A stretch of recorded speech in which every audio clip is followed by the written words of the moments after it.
కృష్ణకుమారి గారు నమస్తే అండి. నమస్తే అండి.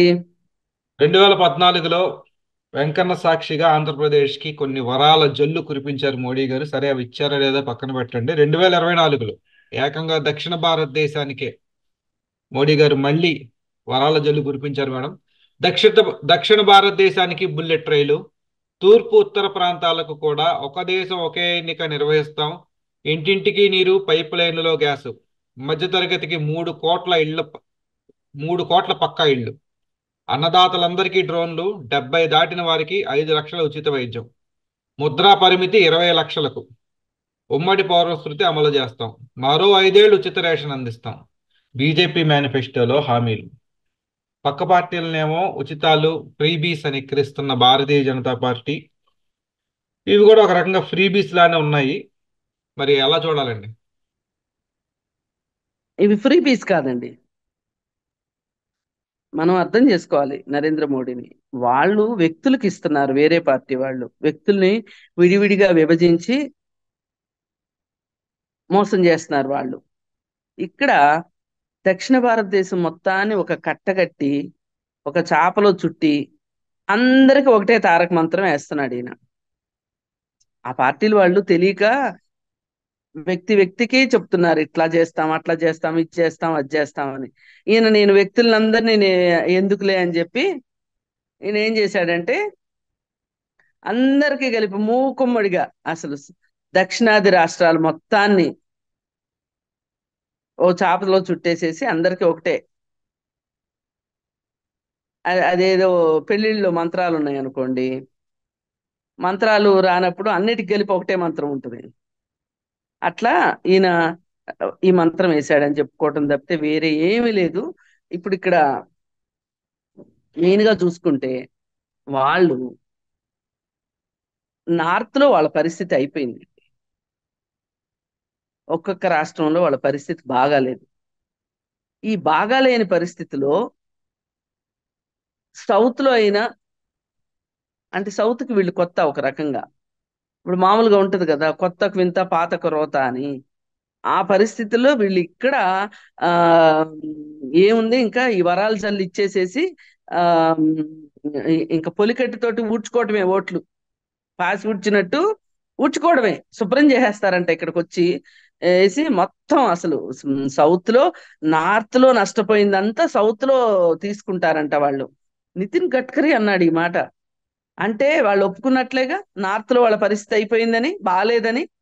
కానీ ఆ మాటలు ఏం చెప్పుకోకుండా వాళ్ళు నార్త్ ని చాలా ఉద్ధరించేసింది బీజేపీ పార్టీ. ఇక మన సౌత్ ను ఉద్ధరించడానికి ఇప్పుడు సిద్ధంగా ఉంది.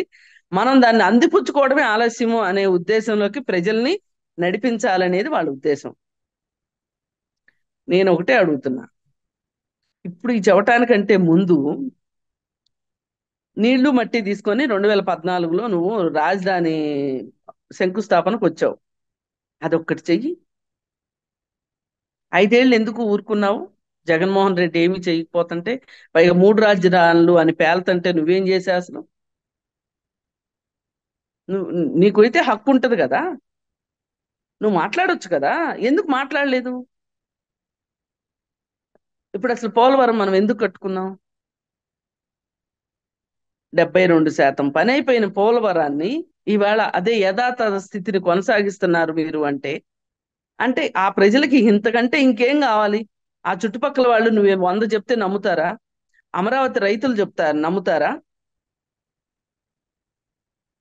ఇప్పుడు ఈ ప్రజల్ని ఇలా నమ్మించటం కోసమే బలవంతంగా చంద్రబాబు నాయుడు తోటి పొత్తు పెట్టుకున్నది. ఇందుకు ఈ సౌత్ ని ఒప్పించాలి, నమ్మించాలి, నమ్మించి మళ్ళీ ఒకసారి గొంతు కొయ్యాలి. మామూలుగా అయితే ఆ వీళ్ళ దగ్గరికి రాలేడు కదా, సౌత్ దగ్గరికి రాలేడు కదా, కేరళని తాకలేడు. అలాగే వీళ్ళు తమిళనాడులో చేస్తున్న విన్యాసాలు, అక్కడ రవి అని చెప్పి ఒక గవర్నర్ని పెట్టి అసలు ఆ రాష్ట్రంలో చేస్తున్నంత దారుణాలు ఎక్కడా చేయట్లేదు. సాక్షాత్తు ఆరోపణలు ఉన్న వ్యక్తి బెయిల్ తీసుకొని బయటకు వస్తే, అతను గెలిస్తే అతను ప్రమాణ స్వీకారం చేయనివ్వట్లేదండి. ఈ లెక్కన మరి అలాంటప్పుడు సాక్షాత్తు జైలు శిక్ష అనుభవించిన అమిత్ షా ఎట్లా కేంద్ర మంత్రి అవుతాడండి? ఆలోచించాలి కదా, కొంచెం అంటే కొంచెమైనా. మరి ఏంటి అసలు అంటే వాళ్ళకు ఒక నీతి, వాళ్ళకు ఒక రీతి, పక్క వాళ్ళకి ఇంకొక నీతి, ఇంకొక న్యాయం, ఇంకొక రీతి. అసలు ఏంటి చెయ్యాలి అసలు ఇప్పుడు ఈ పరిస్థితుల్లో? వీళ్ళని ఇంత నాటకాలు వేసుకొని వస్తుంటే మీరు, వీళ్ళు గోముఖం పెట్టుకుని వ్యాఘ్రాలు లాగా వస్తున్నారు కదా, గోముఖ వ్యాఘ్రాలు లాగా. అసలు వీళ్ళు చెప్పినవన్నీ ఎప్పటికయ్యేను? అయితే మంచిదే, సంతోషమే. మరి ఇన్ని రోజులకు సౌత్ ఎందుకు గుర్తొచ్చింది? ఈ చెప్పే వాటిలో కనీసం 25% అన్నా గత 2014 నుంచి ఇప్పటి వరకు ఏమన్నా నెమ్మదిగా చేసుకుంటూ వచ్చి నేను ఇంత చేశాను సౌత్ కోసం, ఇప్పుడు ఇంత చెయ్యాలనుకుంటున్నాను కాబట్టి నాకు ఓటేయండి అని అడగటం బాగుంటది కాబట్టి. కానీ ఈ ఎప్పుడో వాజ్పేయి వేసిన ఆ, రోడ్లే, వాటి గురించి ఇప్పుడు కూడా చెప్పుకుంటున్నారు వాళ్ళు. ఇప్పుడు చేసింది ఏది చెప్పుకోవటానికి లేక. ఇప్పుడు ఏం చేసావు నువ్వు? డిమానిటైజేషన్ చేశావు, తర్వాత బలవంతపు జిఎస్టి తీసుకొచ్చావు. నిన్న ఒక కేస్ స్టడీ వచ్చిందండి జిఎస్టి గురించి. ఒక అతను నాకు 10 లక్షల రూపాయలు, ఒక కాంట్రాక్ట్ కి నాకు 10 లక్షల రూపాయలు వస్తాయి అని చెప్పి 5 లక్షల అడ్వాన్స్ తీసుకున్నాడు. కాబట్టి ఆ 5 లక్షల అడ్వాన్స్ కి సంబంధించి వాళ్ళు ప్లస్ జిఎస్టి ఇస్తానన్నారని చెప్పి జిఎస్టి కూడా కట్టేసేసాడండి. కానీ అనివార్య కారణాల వల్ల 5 లక్షలు అతనికి రాలేదు. కానీ నువ్వు ఆ రోజు ఇన్వాయిస్ పెట్టావు కదా 10 లక్షలు వస్తాయి అని. 5 లక్షలకి జిఎస్టి ఏది అని చెప్పి వాడి మీద కేసు పెట్టారు. వాళ్ళు లబోదిబోమని, అసలు నాకు రావాల్సిన డబ్బులే రాలేదు, నేను జిఎస్టి ఎక్కడ తెచ్చి కడతాను అంటే అది మాకు సంబంధం లేదు. ఇదా అండి ప్రజల్ని ఇబ్బంది పెట్టేది? ఇదేనా జిఎస్టి గురించి నువ్వు చెప్తున్న కబుర్లు? మచ్చుకి ఇది ఒక కేసు. ఎన్ని ఉన్నాయో ఇట్లాంటి గుడ్లలో, మీరు గుడ్లలో కుక్కుంటున్నారు వీళ్ళ చుట్టూ తిరగలేక. మరి పెద్ద పెద్ద వాళ్ళందరూ ఐటీలు జిఎస్టీలు ఎగ్గొడితే ఏం చేస్తున్నావు నువ్వు? ఇప్పుడు చంద్రబాబు నాయుడు స్కిల్ డెవలప్మెంట్ కేసులో కూడా వాడు జిఎస్టీ ఎగ్గొట్టిన దగ్గర నుంచి కదా వీళ్ళు తిరగతోడారు. కట్టించుకున్నారా వాడితో జిఎస్టీ వీళ్ళు? సామాన్యులు చిన్న చిన్న కాంట్రాక్టులు చేసుకునే వాళ్ళు, చిన్న చిన్న పనులు చేసుకునే వాళ్ళు, వీళ్ళని నువ్వు జిఎస్టీ పరిధిలోకి తీసుకుని వచ్చి ఇలా చేయడం ఎంతవరకు కరెక్ట్? అంటే జిఎస్టీని బట్టి అర్థమైపోతుంది నువ్వు చేసిన నికృష్టం ఏంటో, నీ నీ పథక రచన ఏంటో. అంటే ఇప్పుడు ఇలాంటి వాళ్ళు ఒక్కొక్కళ్ళు ట్రిబ్యునల్స్కి వెళ్ళి కోట్లాడే వాళ్ళు తెలివితేటలు ఎంత ఉంటాయండి వాళ్ళకి? ఇప్పుడు అతను నోరు మూసుకొని 5 లక్షలు వచ్చినా రాకపోయినా గానీ జిఎస్టీ కట్టాడు, లేదంటే జైల్లో పెడతామని చెప్పారు. ఇది జిఎస్టీ కదా. మళ్ళీ ఇంకొకటి, నార్త్ లో జనాభా ఎక్కువ ఉంది, సౌత్ లో జనాభా తక్కువ ఉంది. మన ఆదాయం ఏమో సౌత్ లో వస్తుంది. సౌత్ లో ఎక్కువ ఆదాయం వస్తున్నప్పుడు ఈ వచ్చిన ఆ, ప్రకారం మేము మీకు ఇచ్చిన దాని ప్రకారం మీరు మాకు ఇచ్చేయండి అని అడిగే హక్కు మనకు ఉంది కదా. అది లేదు, అది కుదరదు. అంటే ఇప్పుడు ఏమైపోయింది అంటే సౌత్ వాళ్ళు అష్ట కష్టాలు పడి తిని తినక సంపాదించిన డబ్బుల్ని నార్త్ వాళ్ళ కోసం ఖర్చు పెడుతున్నారు. ఇందుకు ఈ నార్త్ సౌత్ ఉన్నది. ఎవరి కష్టానికి ప్రతిఫలం వాళ్ళకి ఇవ్వాలి కదా. ఈ జిఎస్టి స్టోరీలు ఇలా ఉన్నాయి. మీరు ఏదైనా చెప్పండి, మీరు చెప్పిన స్టోరీలు ఉన్నాయి కదా. ఇప్పుడు ఇందాక మీరు చెప్పిన వాటిలో చదివారు కదా, వేద మంత్రాలు చదివినట్టు చదివారు కదా.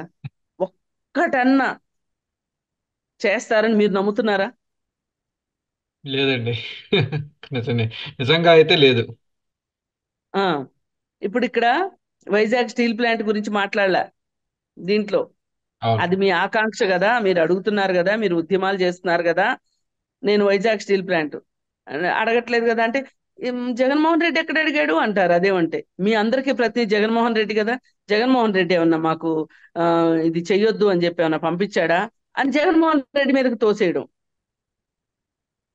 కన్వీనియంట్ గా కంఫర్టబుల్ గా అబద్ధాలు ఆడుకుంటూ, అసలు ఇది వీళ్ళు రాజకీయం చేస్తున్నారా లేకపోతే ఇది ఒక అబద్ధాల ఫ్యాక్టరీ పెట్టారా వీళ్ళు, ఈ గోబెల్స్ ప్రచారం చేసుకోవటం, ఇవన్నీ చూస్తుంటే కేవలం వీళ్ళు నక్క వినయాలు వేసుకుంటూ గోముఖ వ్యాఘ్రాల్లాగా సౌత్ లో పాగా వేయటం కోసమే వీళ్ళు ఇదంతా చేస్తున్నారు తప్పితే వేరేగా ఏమీ కాదు.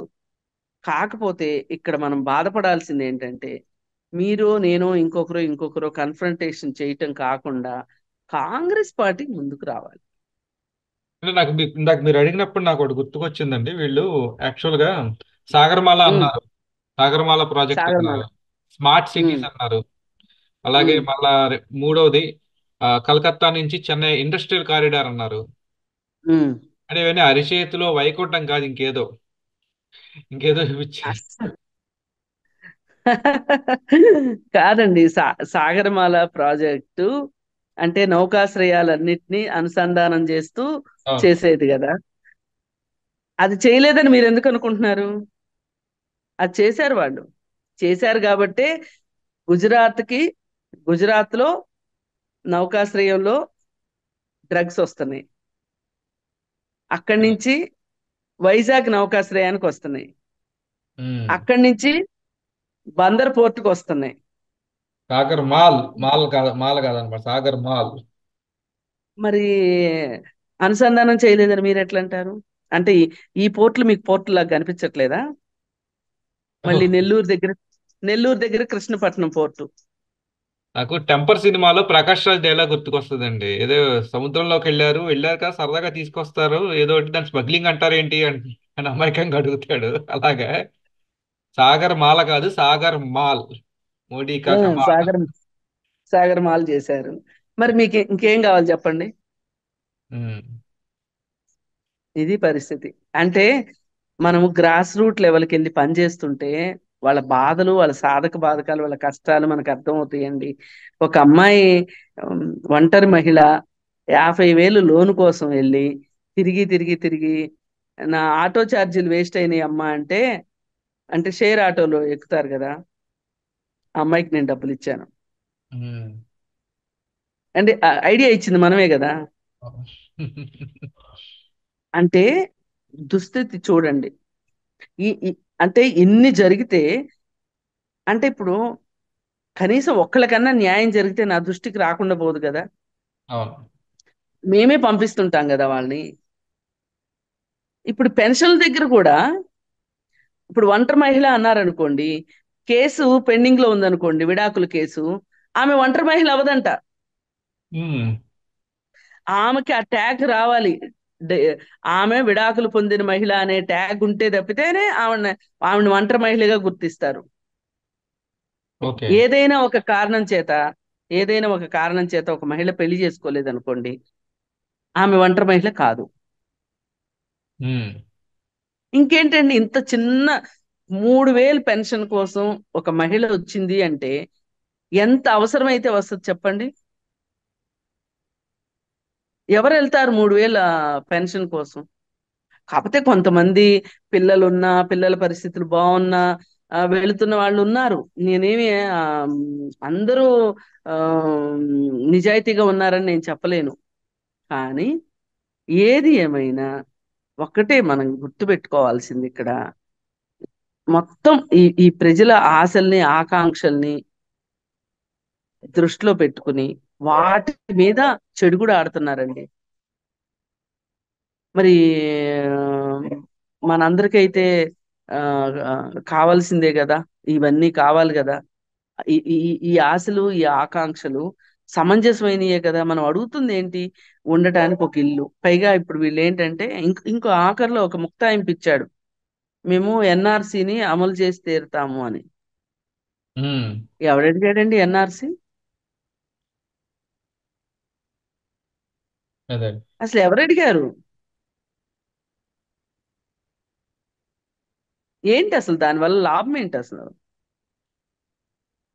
నీకు ఆధార్ కార్డు ఉంది, ఆధార్ కార్డులో మోసాలు జరగవు అని చెప్పి నువ్వు చెప్పావు. ఆధార్ కార్డులో ఎన్ని మోసాలు జరిగినాయండి? ఒక్కొక్కరికి ఎన్నేసి ఆధార్ కార్డులు ఉన్నాయండి? అసలు అవన్నీ కాదు, ఒక్కొక్కరికి ఎన్నేసి పాస్పోర్ట్లు ఉన్నాయండి? నీ వ్యవస్థలు సరిగా ఉంటే ఇవన్నీ ఎందుకు వస్తాయి? అసలు నీ వ్యవస్థే సరిగా ఉండని కాడికి రేపు నువ్వు తీసుకొస్తానంటున్న ఎన్ఆర్సీ మాత్రం కరెక్ట్ గా ఉంటుందని గ్యారంటీ ఏంటి?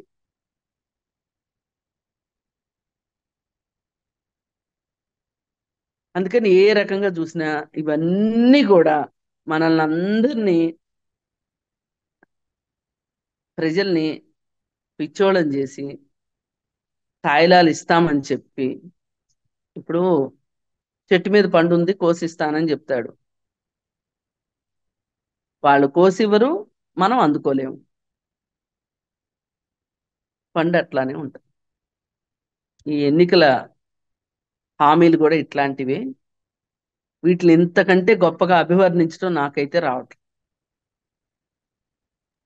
చూద్దాం మేడం. దేనికంటే ఒక్కొక్కటి కాదు, ఎన్ని నయా నయా వింతల్లా ఉన్నాయి. మరి ప్రజలు ఏమని తీర్పిస్తారో కూడా ఆసక్తికరంగా ఉంది ఈసారి నా వరకు అయితే. ధన్యవాదాలండి. ధన్యవాదాలు.